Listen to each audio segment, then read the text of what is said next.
Right, this was a short sequence with the DJI Osmo Action 4 without doing any color grading. Everything you saw was out of the camera without doing anything in post-production. However, I did use costume settings and I also manually exposed all of the shots to get the best results.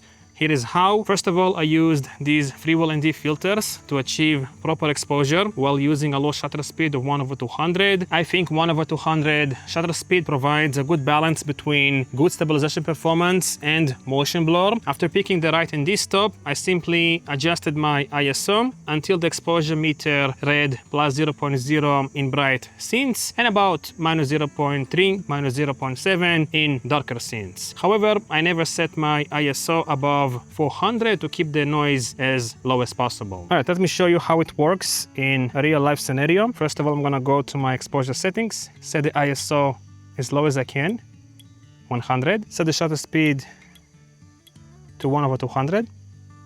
And now as you can see, the shot is overexposed by +2.3 stops. So I'm gonna use my ND filter. I'm gonna put an ND8 on the camera. And now it says +0.0 on the EV, which means this shot is properly exposed. But if it was like a very contrasty scene where you have a high contrast between shadows and highlights, I would aim this to about -0.7 on the EV or -0.3. But I would also look at the display to see if everything looks right. But in this case, +0.0 works fine. Let me press record, show you how it looks.